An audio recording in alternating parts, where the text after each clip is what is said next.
રીતે આગળના બ્લોગમાં આપણે વાત કરેલી ને કે આપણા જે નાના મહેમાન આવ્યા છે એના માટે પાવભાજી બનાવવાની છે અને બીજું શું બનાવવાનું છે? મસાલા પાવ. તો ભાઈ એની તૈયારી ચાલુ થાય છે, ચાલો બતાવીએ. વેજીટેબલ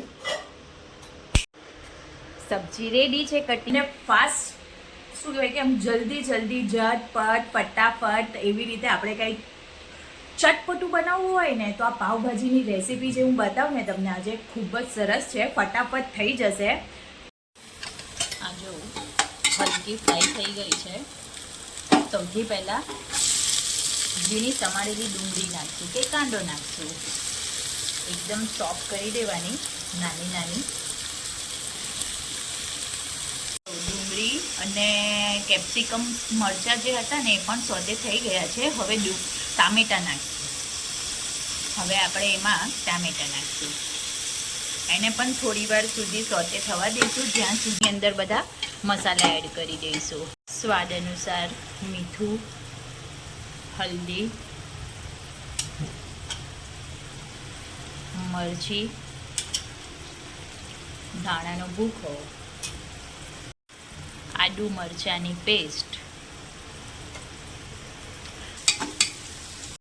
જુઓ સરસ મજાના ટામેટાં મેશ થઈ ગયા છે, કાંદા ટામેટાં. હવે આને છે ને આની અંદર આ જો સબ્જી છે ને આપણે આ બધી મોટી મોટી કટ કરી લીધી છે, જેમાં ડુંગળી છે, બટાકા છે, ફ્લાવર છે, રીંગણ છે, દૂધી છે. એને આપણે હવે કુકરમાં નાખી દઈશું બોઇલ થવા માટે. આ જો છે ને આપણે બધી જ શાકભાજી છે ને સમારીને મોટી મોટી કુકરમાં નાખી દીધી છે. હવે એને છે ને બરાબર મિક્સ કરીશું. અને હવે સૌથી જરૂરી જે વસ્તુ છે કે ભાઈ આ પાવભાજીનો એવરેસ્ટ મસાલો યુઝ કરું છું હું. આનાથી જે પાવભાજીનો ટેસ્ટ આવે છે ને લાજવાબ આવે છે.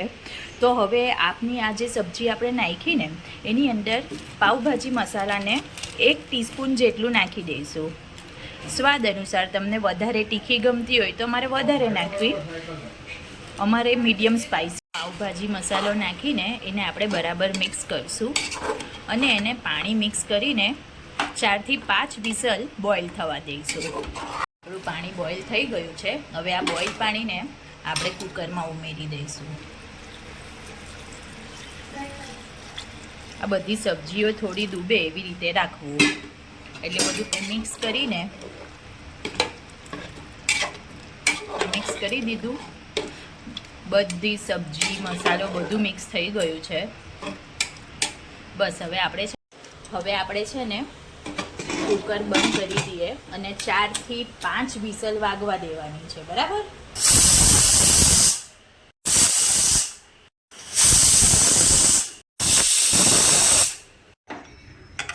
વિસલ નીકળી ગઈ છે. હવે આપણે કુકર ખોલીને જોઈ લઈએ.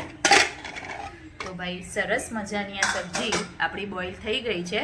હવે આ રીતે આપણે એને મેશ કરશું. રેડી છે. હવે આપણે એનો વઘાર કરી દઈએ.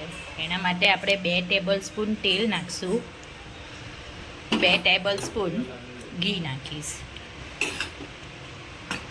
થોડો એવરેસ્ટ પાવભાજી મસાલો નાખશું તડકામાં. 1 ટેબલ સ્પૂન ધનિયા પાવડર નાખશું અને 1 ટેબલ સ્પૂન લાલ મરચી નાખશું.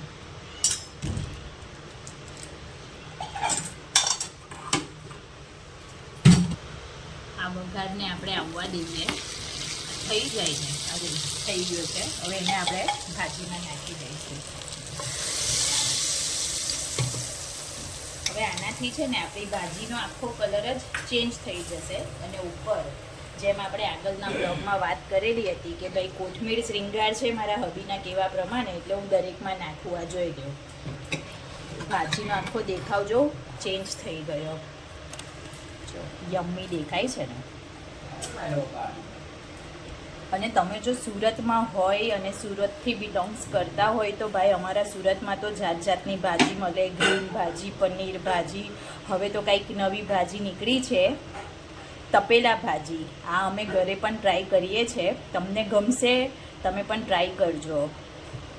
સરસ મજાની આપણી ભાજી બની ગઈ છે મહેમાન માટે. આજનો વ્લોગ અત્યારે પૂરો થાય છે. જય શ્રી કૃષ્ણ, રાધે રાધે. જો તમને પણ મારી આ જે ભાજી બનાવવાની ઝટપટ ફટાફટ રીત ગમે તો તમારા ફ્રેન્ડ સર્કલ સાથે એને શેર કરજો.